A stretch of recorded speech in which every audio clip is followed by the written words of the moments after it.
Right, welcome to another collaboration between New Way Growth and ConeX Portal. Everything that we're talking, hashtag UK manufacturing and hashtag ConeX Portal. And today we're looking and discussing the journey to digital capability. So with that, I will hand over to Sam to do some intro into it, and then we'll kick off with the slides and the team. Brilliant. Thank you very much, Adam. As Adam's covered there, so obviously welcome to this live session. We do these once a month to give our manufacturing partners, our suppliers, the opportunity to break down some key topics that are always being discussed across the sector. So I'm not going to talk for very long. I'm going to very quickly hand over to Joe so he can introduce his session and we can get moving. So the one thing I will say, if you're watching along live on LinkedIn, please do feel free to comment. We see all the comments pop up, so we'll make sure that we're asking the questions to the guys as they're chatting, and we'll try and make this a nice, open, collaborative discussion. We've also got Luke Appleby with us from Equilibrium Risk, and I'm sure he'll have the opportunity to introduce himself as we go through. So I will hand over to Joe and we'll get started. Cheers, Sam. So yeah, I'm Joe. I'm joined by Alex, our CTO, and we're Xerini. So we're a technology company that's focused around digital transformation journeys and enabling organizations to become more digitally capable. We focus predominantly on UK manufacturing and construction. But we want to kind of look at digital capability as a whole and how that kind of transfers, to UK manufacturing as well. So the best place to probably start is, what is digital capability? It's the capabilities that you require to ensure that your business is sustainable and relevant and can be successful, in a digital, with digital technology as the enabler. In current sort of times, there's a lot of pressure on the industry currently. And the way that we're going to be, competitive and remain relevant is, really utilizing technology. And I think, this stat at the bottom here that, 89% of companies have already adopted a digital first strategy. That's probably increased as we sort of come out the back of COVID as well.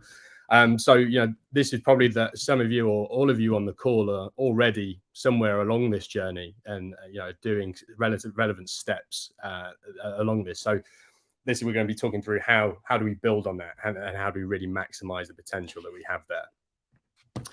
So to start off, why are we digitally transforming? So McKinsey polled CIOs across all industries. And I think what we can see here is that the overwhelming reason why we're doing this is to drive productivity and reduce costs, which is obviously a real big focus for the industry at the moment.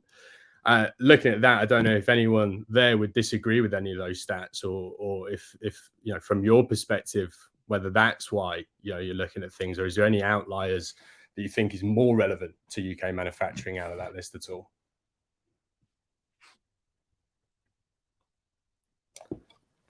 Just having a quick... I'm compliant. I'm surprised by the increased security one, to be honest. I've not seen anyone that has gone to digital because they want to improve their security. From what I've spoken to people are concerned about moving to digital because the exposure to cyber risks and don't understand how it all fits together. Be interested if you've got any experience with that. I guess from my perspective, it could be, but there already is some presence with digital. People are already going to have computers on their desks. They're going to have data there. And I guess some of the transformation might be to increase security. One of our clients, we won quite a bit of work with them because they suffered a cybersecurity issue, and it exposed some vulnerabilities they had with their existing digital platform. So the transformation then was driven on the back of that experience. So it might be that there is already some tech in place. It's just not as secure as it perhaps could be. I think it's an interesting point. I think, this next slide sort of shines some light on that. So this is what we see as where digital transformation sits at the moment, right? I think COVID played a big role in that there was a massive rush to off-the-shelf solutions. Let's get people online as we move remotely, to keep things going. And this is kind of the makeup that we see a lot, across a lot of our customers, right? if we look at these segments as individual business units, finance, they've got the cloud solutions. That's calling from on-premise databases. We've got file shares. We're writing up and down to the cloud, and it's making those individual business units, more efficient.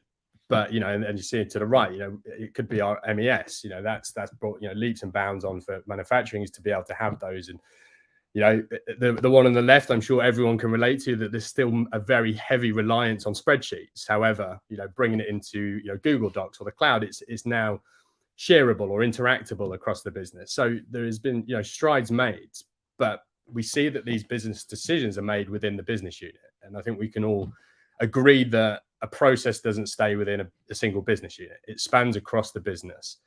And what we see is these silos being created. There's different bits of data being written to different databases, different sections.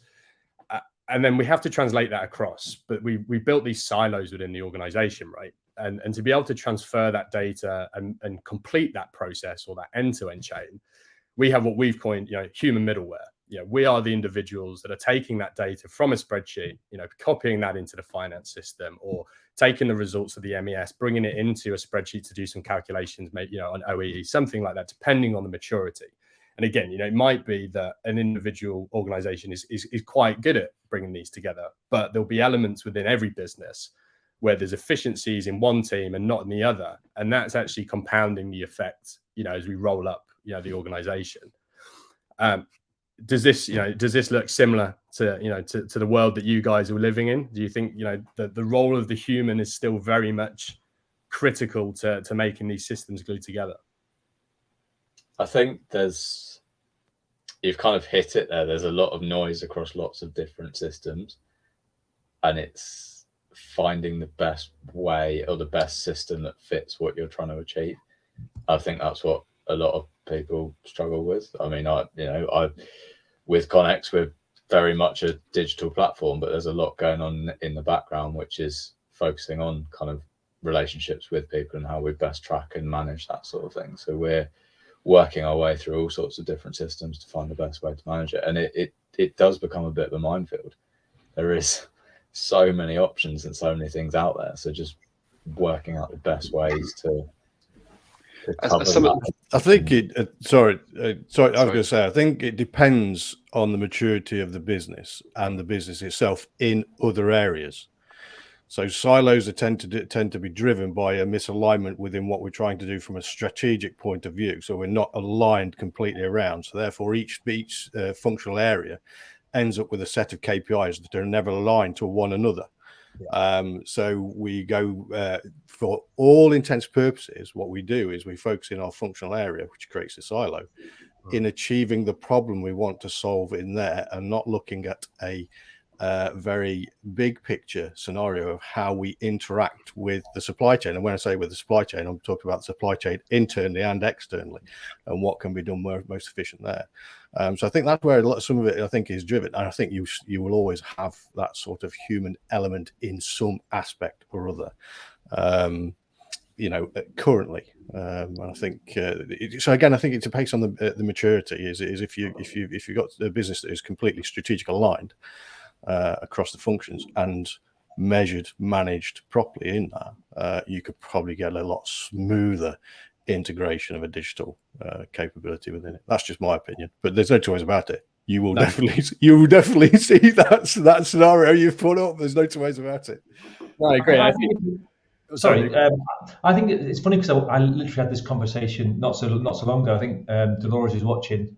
We were having this chat. I'm not sure if she can put a question on there or put a comment, but I think it's about managing expectations as well. So it's all right, sort of converting to digital, but if your managing director is expecting a 10% increase in productivity for converting to digital, while the guy on the shop floor just doesn't want to press this button 20 times a day, if you're not ticking those boxes for every single person, then converting to that digital is not going to be successful. You've got to manage everyone's expectations and make sure the conversion is doing the right thing for every single person along that, not even supply chain, but within the business itself. Like Adam says, aligning those KPIs so everyone's expectations, everyone's achieving the right outcome from the conversion to digital.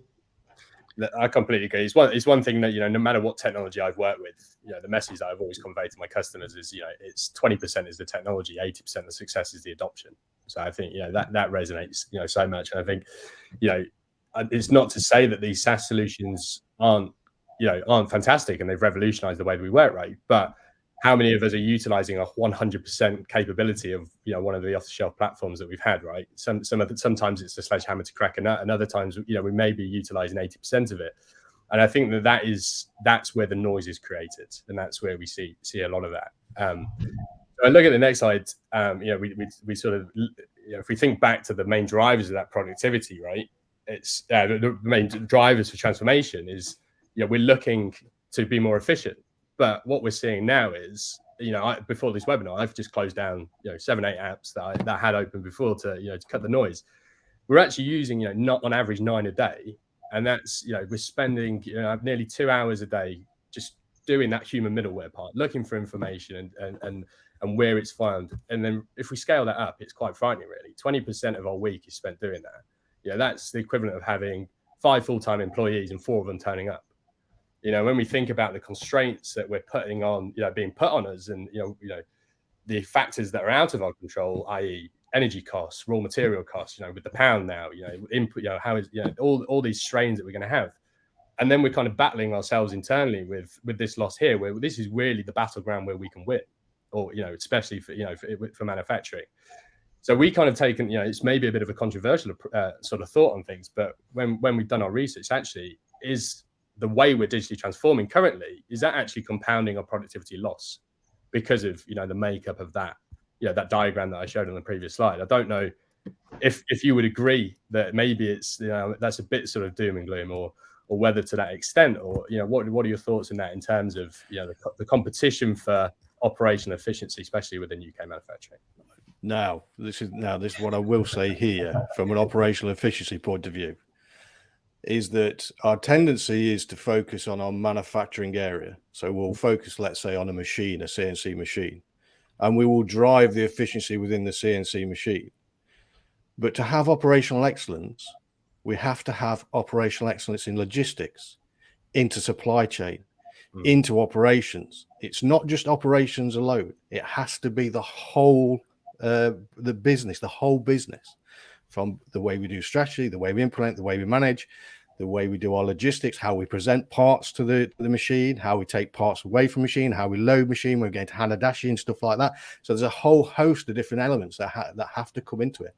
So the tendency, I think, is what we'll do is go bang straight onto the machine. Let's improve the cycle time. Never mind the fact that it's actually going to sit on the floor for 10 days, and not shift. So you from a productivity point of view, you ain't gained anything at all. You've just made it quicker and let it sit there.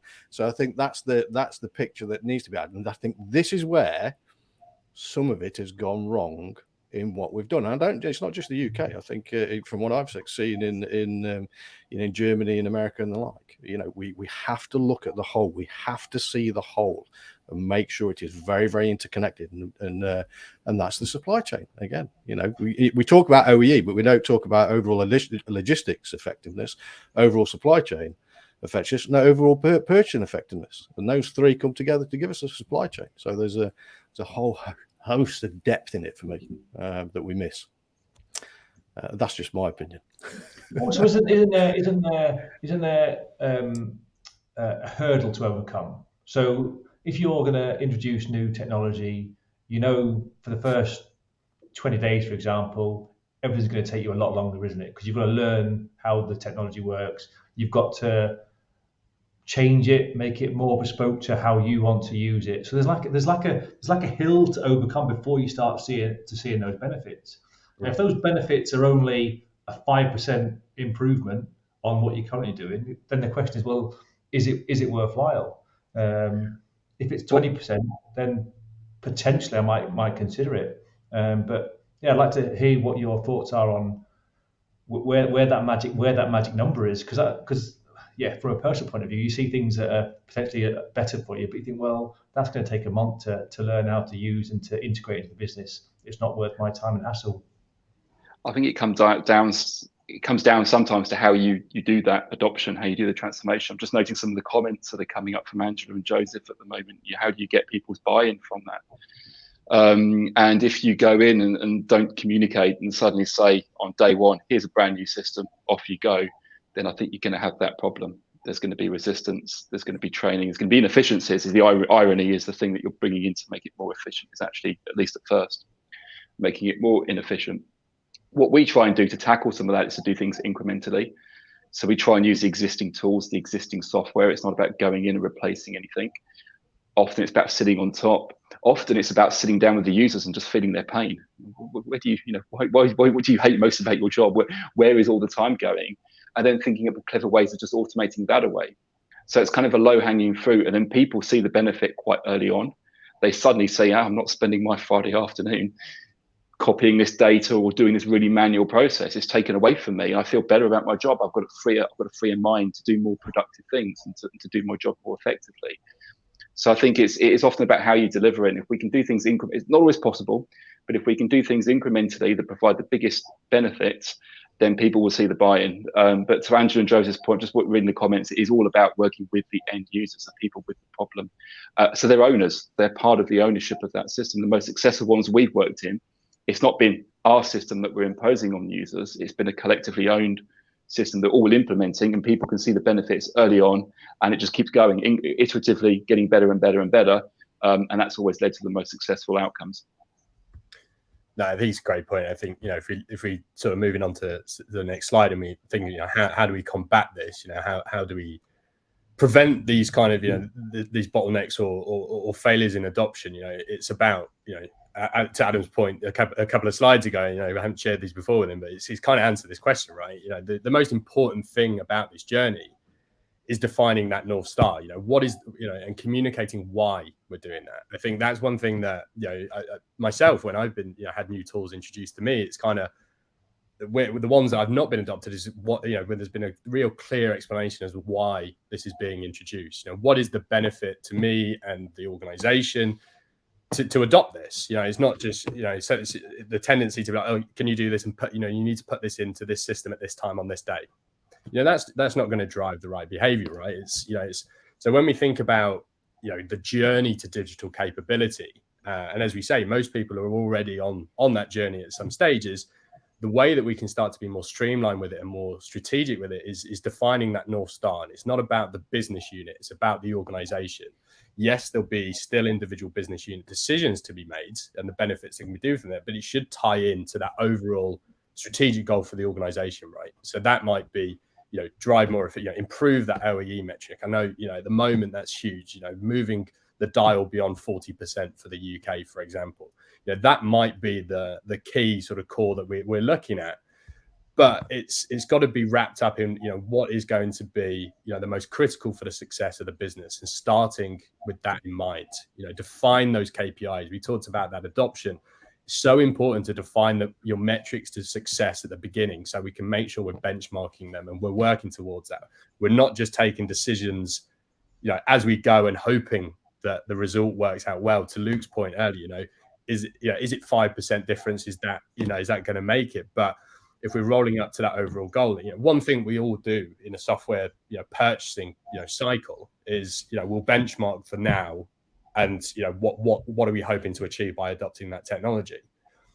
It's no good just doing that as part of a sales cycle or purchasing. We need to think about that at the organizational level of where are we now across these core metrics, and what is the strategic decisions that we need to make to drive that forward. And it's not going to be a single point solution that does that. And it needs to be a continuous effort that we're constantly benchmarking across those. But it's defining, what is that crucial metric, for us? What's going to drive that?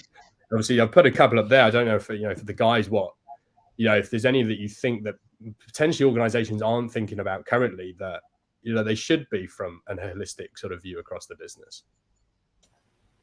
I think going back a little bit to your previous slide, there's also a kind of I know I talk about collaboration way too much probably, but a kind of cross collaborative effort that kind of needs to take place as well. Because if you're, I'm thinking much smaller suppliers, much smaller SMEs, and a lot of them are working together to complete a project for a larger customer. If one of these companies is open to some sort of digital transformation and they suddenly increase their productivity by 20, 30, 40%, what if the other company isn't willing to change or isn't willing to adapt? There's then a massive bottleneck. One company is completing the parts at a certain speed and getting things out ready to go into the next stage.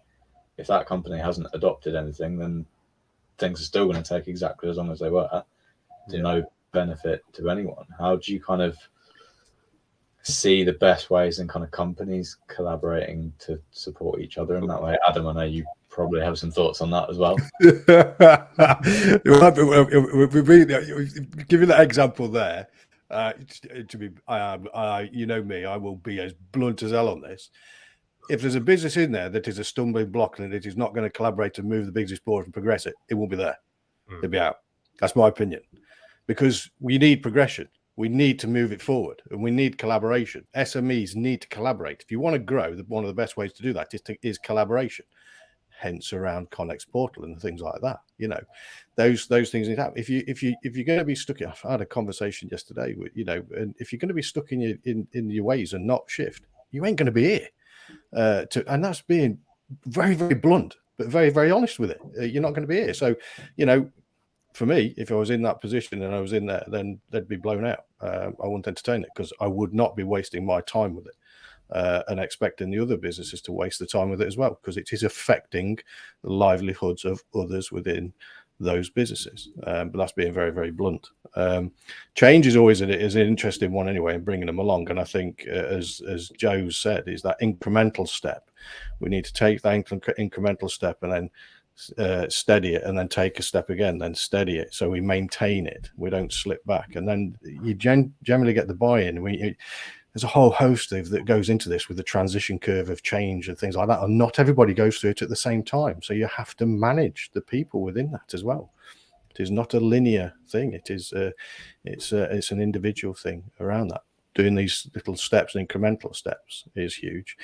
But that also means, you know, from an SME point of view, the way we're coming back to some of the conversations we've had as well is the step from some of the stuff, and I'll name them on here, like Made Smarter, and the way we promote, because I've said this to them, is we make this huge step and we promote this huge thing around this digital marketing thing and industry 4.0, 5.0, 6.0, whatever you call it. Yeah, most SMEs are on 0.5 and 1.5 and 1. So that step is massive. And we need to bridge that to bring them along. And if we bring them along and entice them along and support them in doing it, you'll have a massive impact on the UK GDP, manufacturing and productivity.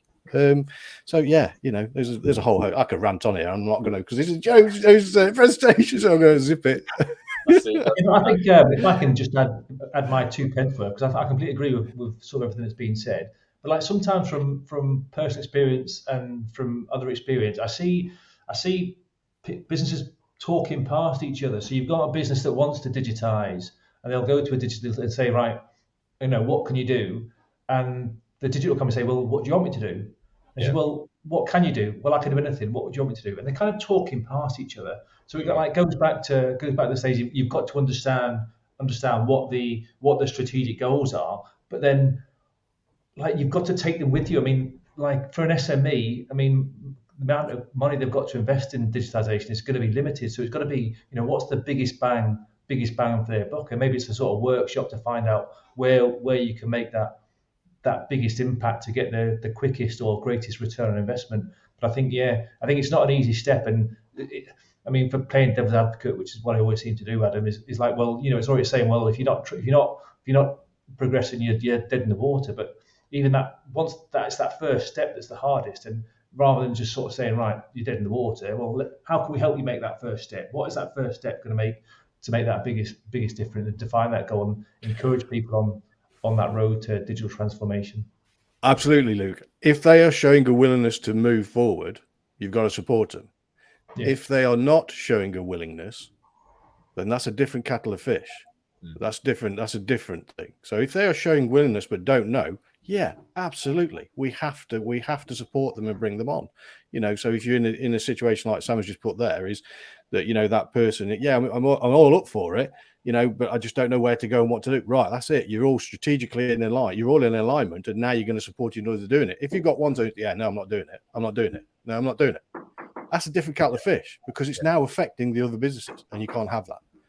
I think that's exactly what I wrote down. People seeing the bigger picture, but it's also almost scaring them off to a point and thinking, oh yeah, we can get there, but that looks terrifying. It's way far down the line. We're not even close to getting there. But then it's going back and breaking it down, being like, right, this is what we can do today.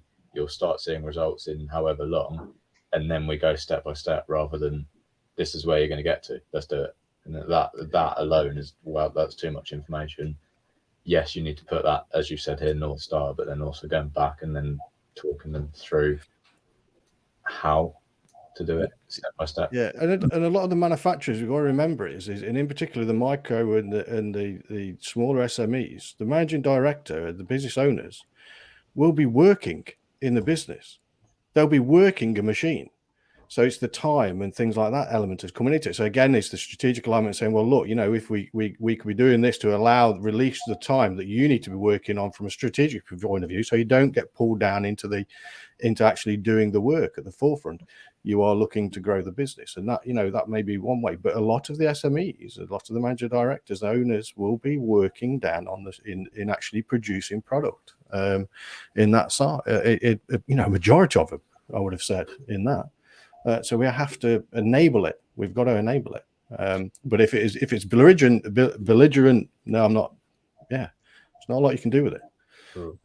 Because you're not going to shoot it. But it's a scary step, though, Adam. I think because we're a small business, and we're not a manufacturer, but we're a supplier. I work in the business, but then last say 2 months or so, we said, well, we need to digitize and involve some software to make our business not only better, more efficient, but the longevity to continue that sort of training. It's must about 2 or 3 weeks of sleepless nights, because it's a case of, well, if I'm going to do it, then I've got to go in both feet. Yeah, take a small step to start with. I agree with that. But then it's, if I'm going to do it and continue to do it, then it's continuous investment. I've got to continue going through that iteration to make it better, to make my business worthwhile. So I think there's a fair amount of trepidation for anyone that's going to consider digital transformation. I don't know what your comments about that are. Yeah, I mean, I think like you say, it's showing an incremental roadmap to it. I think it can help mitigate that fear. I think what some organizations don't realize is that a lot of the data that's required for this already exists within the business. It's just if it's accessible. Is it visible? Can we view it in context? It's already there. It's just maybe it's not managed well. We talk a lot about data governance. That is the foundational level to all of this, right? If you are getting your data captured, written, and stored in a way that can be translated across the business, that's where the vast majority of the value in these in these projects are. We'll talk briefly around sort of AI and machine learning. But that's very much, the end goal. If I'll just flick quickly to the next slide. If we look at, the maturity of digital capability and so on, a lot of organizations, regardless of industry, regardless of size, are still very much on this end of the curve.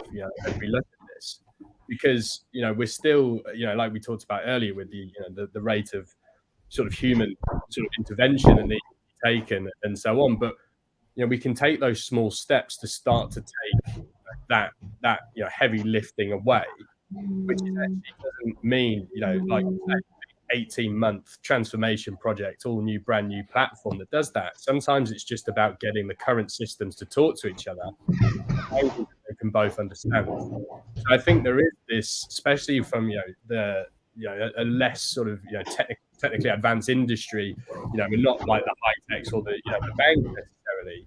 It can seem like we're miles behind, but actually there's small steps that can be taken now that will really transform you across quite a way in terms of moving across this. I mean, if we look at the definitions of these, I'll put brackets around the top two, because this is where we are, right? You know, it's ad hoc is, you know, we can get the outcome. It's low, right? You know, let's say we're still doing quoting on papers, or, you know, it's in a spreadsheet, and whether it gets to the customer on time, most of the time that's, you know, it's blind luck, but we can do it. It takes a lot of effort. A lot of us will be in a repeatable stage now where things can be done repetitively, but going back to our previous diagram, you know, there is that sort of, you know, that move. And it's once we get into, you know, defined, then, you know, we talked about that strategy, we know what we're trying to achieve, right? It's kind of, once we get there, we can start to leverage this. And it's not as far down that curve as we think. This is where probably the most value is going to be for, you know, organizations, is just knowing what we're trying to achieve. We talked about the collaboration. The supply chain needs to be on the same wavelength. You know, this will help drive those decisions, and, you know, those advantages. To Adam's point, you know, you've got to take the ones, you know, the ones that are coming with you are going to be successful. If they're not coming, you know, they're not going to be around. So we need to focus on, you know, the ones that want to move forward. How do we move forward together? And I think that's having that defined goal, whether that's the organization or from the industry. Like you say, the supply chain needs to support each other. But to do that, we have to have that scope going. What's going to enable us, you know, to drive this transformation? And, you know, I will stress the point that, you know, it is not about doing big, complex system builds. It's, you know, a lot of the value is in communication and getting that structure. So we're talking the same language. The data is being written, you know, to one place where we can access it. You know, it can be brought into context. At the end of the day, we're using data to make decisions, right? And the quicker we can access that, and the more accurate that data is, the better decision making we can make as an organization, but also as an industry.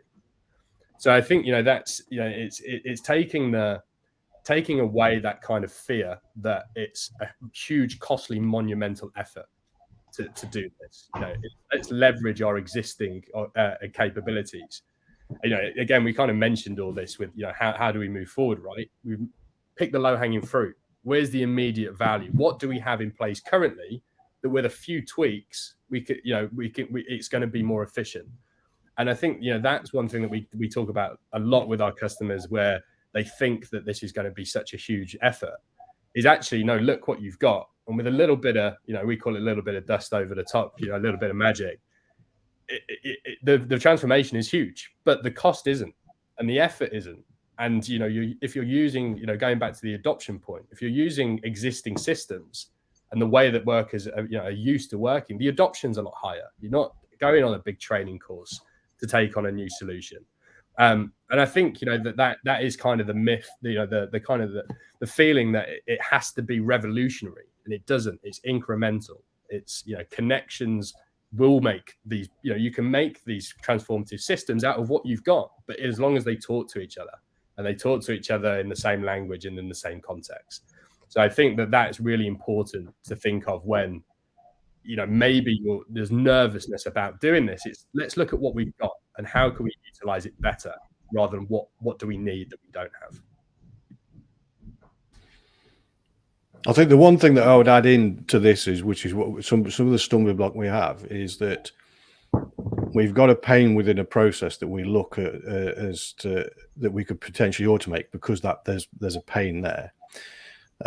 We need to streamline that process first and then automate it out of it, because I've seen so many times where we've got shit going in, we get shit coming out. Excuse my language. So we do need to, and that's the thing, is some of this is around, it's this continuous improvement level. Is, well, I've got this issue, I've got this pain, right, let's see what we can do around streamline the process. What we streamline the process, right, now what can we do about automating? We've got it where we want it, now how can we automate it? And there's some of that needs to happen as well. And that's why it's the point about data governance, right? That's your foundation. Yeah, like, yeah. As long as you can trust that, the value is there. But that's the foundation to build on to go and do these more advanced automations and so on. But get that right first. Don't think about anything beyond that, because to your point, if you put crap in, you get crap out of it. Yeah, so that's a bit more diplomatic way to put it. A bit more absolutely spot on. I think it's important to track everything as you're going as well, because obviously, yes, you can do a load of stuff saying, look, we're doing all this wonderful stuff digital, but if it's not actually benefiting your business and you're not actually getting anything out of it, what's the point? Yeah. Why like just doing it for the sake of doing it? And I'm sure there are a lot of companies out there doing it, thinking they're going down this path, but not actually tracking and recording anything, therefore not knowing if anything is actually valuable. Yeah. So keeping that progress and making sure that you're able to track it along the way, and obviously, yeah, just knowing that it is working as you're going. I think that's something that, yeah, is quite important to put in. Have you got any kind of tips around how to know that you're making progress? I think it goes back to that initial point where when we're making the decision to make the change, we measure where we are and we measure where we want to be. And I think it's continually keeping that benchmark in mind and tracking that. We know the metrics that we want, the outcomes that we want from the decision and what that will look like, and we can look at the difference from that, but don't stop after implementation. Like we talked about continuous development, continuous so on, but you won't know. You want to move, like we say, we're shifting we're shifting down the track, and we're taking those incremental steps. So it's important to keep monitoring that. And you might find that the initial results are really great, but then 3 months down the line, you wouldn't, unless you go back and measure that. Actually, we're slipping, and is that because adoption is waning?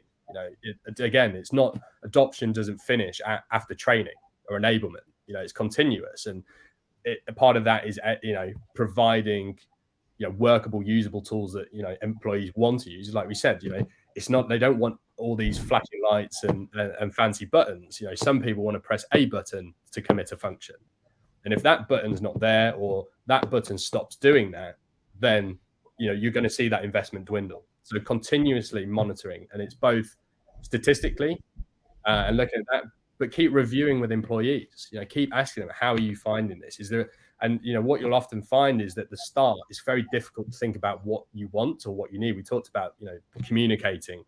It's almost like there's a battle of questions and paralysis by perpetual planning. But it's one of those where once we've done that first iteration, then all of a sudden, and a lot of this is driven by the workload decreasing for the staff, is that they can actually think about what would make the work better, because they're not spending all the time just actually running the process.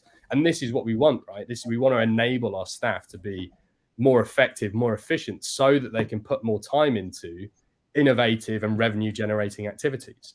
So constantly benchmarking that, both statistically from the results that we're getting from monitoring the KPIs, but get that feedback, and that feedback shouldn't stop after deployment. That feedback should be continuous as we continue on this journey, because that's going to lay the foundations for what the next phase of that project is. Again, you want to keep it in line with that North Star, but it might change, because as ideas are created, as we have space as individuals, we have creativity, right? So the more that we can draw on that and free our people up to think about what they want, then we can start to get that sort of continuous iteration that's both driving the business forward, but also bringing the people along with them, which is equally as important. Just to add to that, we often say we want products, not projects. Projects seem to come to an end and that's it. Whereas to Joe's point, it's continuous. And again, there might be times where there's more work, there's more cost being done at the beginning, and it goes into more of a maintenance phase. But I think it's important that we have this long-term relationship to our technology. It's not just done and it goes away. It evolves, it changes, and it adapts over time.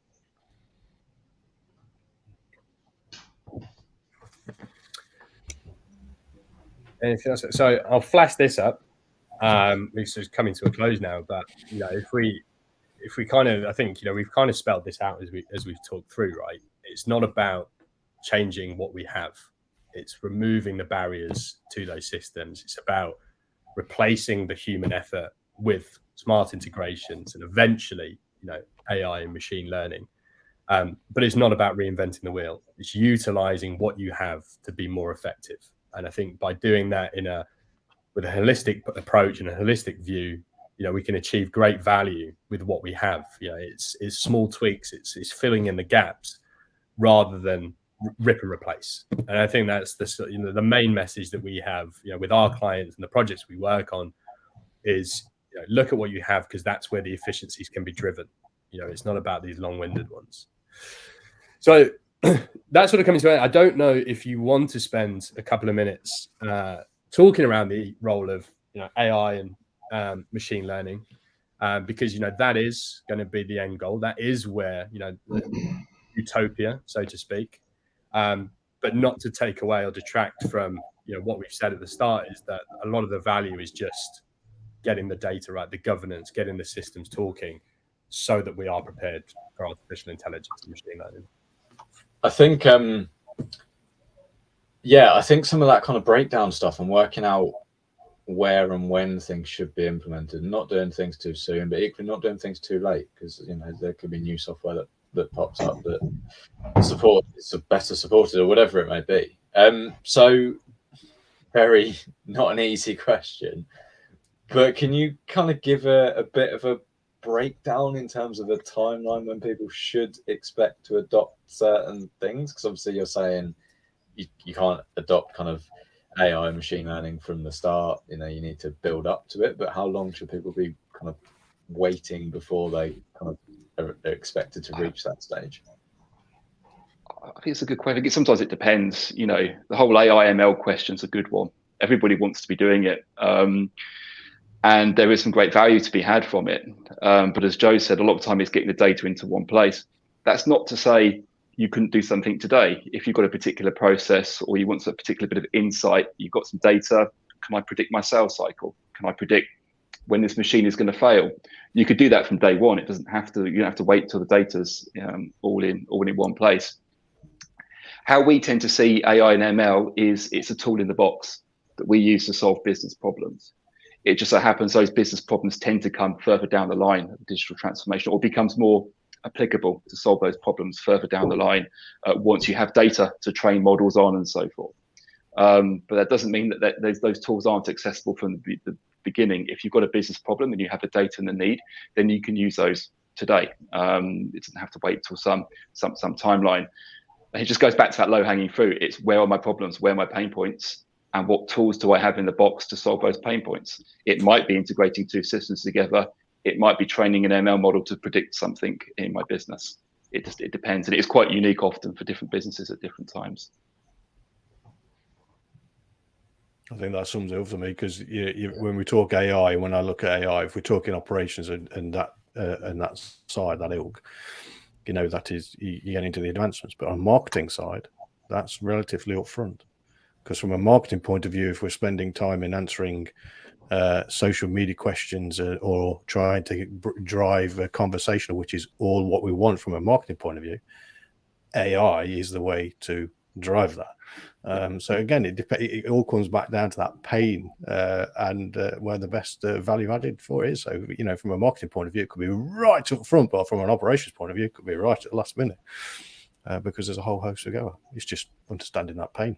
And always trying to, I always look at, because that's the way I was trained with the Toyota side, is always looking at it from a customer's perspective, the customer's value added side, as well as your own as well.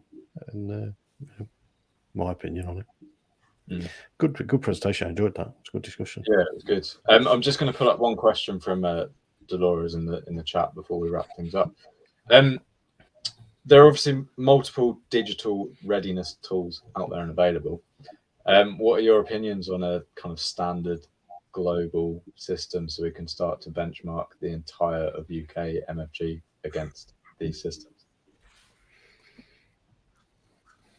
Who's going to tackle that? I'll give you my opinion on this. So, because this goes back from a presentation I had from many years ago. Well, I say many years ago, probably 6 years ago, when we were talking Industry 4.0, so it may be farther back than that. And I can remember some big corporate companies, I won't say the names, saying around how they were going to standardize, and the information and the approach and this, that, and the other. And so we were going to get a standardized. And then the next one came along, and that was another standard. And then the next one came along, and that was another. So we got Christ knows how many different standards. So, and I sat there looking at it and thinking, well, if I need to look at from a customer point of view, each one of you is my customer. So that means I've got to use 3 different standards to communicate with you. So, standardize. If we're going to standardize. It needs to be standardized. Otherwise, we get things like, like the bloody Apple with their plug that they've just had from the EU. You've got to standardise the plug, so everybody's got. We need that sort of standardisation if you're going to do it. I always remember having this conversation with KPIs going across the group I was in. Everybody was measuring on-time delivery differently. Now you're going to standardise it. So it's a tough one. It's a tough one. But yes, my opinion, it is a standard, and that is the standard to go off of. If it's standard, the word standard means standard, not multiple standards. But that's just me. Otherwise, you'll get me on a rant again, and I'm going to shut up. No worries. I don't know if you had anything to add to that, Joe, Luke, Alex. I think it's a difficult one to sort of pull from here. I think again, it's collaboration between the supply chain has got to be there. We see it, in construction with BIM, digital twins, and so on. There's kind of there's more of a regulatory driver to get there. So there's probably more round the table, high level discussion to where that is. Whether the maturity of sort of regulation or the drivers for that are there at the moment, but it's around what works. Obviously we've got multiple systems that come in. There's going to be preference for individuals. So I think that standard needs to either be set at a government level or through collaboration of industry. And I think it's a difficult one to say this is the standard now. All I can say is that everyone has to be around the table for that discussion, rather than it being everyone goes to market, uses various different tools, and then we'll see who comes out as the preference. That's what takes the long time. That's where you get this, 3 different standards. We got it, or until something whittles down into one. I think it has to be led from the top, and the guidance needs to be given for that. So skirted around it a little bit, but I think it has to be set, at the top, agreed and followed, rather than it being kind of let's find out as we go along and see what works best. And it's, as you alluded to, it's not just manufacturing industry. This is a unique problem too. It's everywhere. I see it in finance. In finance, it was the regulators that would mandate standards, and that would come down. In construction, civil engineering, we often have a tier 1 and the tier 2s, and sometimes the tier 1s will suppliers will mandate you've got to use this system, or you've got to be able to communicate in this format. I'm not sure how much scope there is in the manufacturing industry to push that, but I think a top-down approach is something that does have to work. It does have to be in place for this to work. I'm not a big fan of standards, if I'm honest. I like process and procedure, but I think standards destroy innovation. I think if you say, right, well, this is the standard we're going to go for, I believe it sort of stifles innovation somewhat. For what it's worth, and I know Adam will probably have something to say about that. But I think standards I don't think are the best thing in the world for businesses' innovation. And sometimes if you do have that competition, you get the better result. If it's mandated, you might be in a substandard system. So I do agree. I think we hide behind that, Luke. Because we need to, because you said we were saying as you were saying, no, like process and procedure. You want an outcome. A y equals function of all our x's. The y is an output, x is an input. We have a process, which is our x's. If we want to change an output or y, we need to change one of the x's. So if we haven't standardized the x, how do we know what has changed has had the effect on the y? We don't, because it's not in control. So we need to be in control. So there's innovation and continuous improvement that we have to go with. What I agree with you with is this stifling effect that we have in some of the certification side, in saying that thou shalt do this, and then you're thinking, well, hang on, what we're doing here is far greater than that, and you're not accepting that because we've innovated around what we're doing. Absolutely, I agree with that. Yeah, that's so I think he's talking about, like the big. This is what you need to do to. Yeah, I think we might have opened up an entire new different topic. We could go on for hours. So I'm going to bring this to an end. I'm going to wrap this one up for now. What I'm going to ask all 4 of you guys to do is comment on the LinkedIn post with all your details, how people can contact you, information, websites, all that sort of thing. So anyone who has been watching along can contact you and go from there. So obviously we run these sessions once a month. I will post about the next one, and we'll update the next one as we move through October. Don't quite know how it's October at the weekend already. And if you want to know more about how we work, how we support members and within the portal and within UK manufacturing, then please do get in touch. So thank you very much to all of our panel and for the guys for hosting that session. Very informative, lots and lots to take in. I'm going to have to go back and watch it and take in, and we're going to have a separate chat, I think, at some point. So thank you very much all for coming along, and for those commenting and watching as we work through. Cheers, guys. Thank you very much. Cheers. Thank you. Just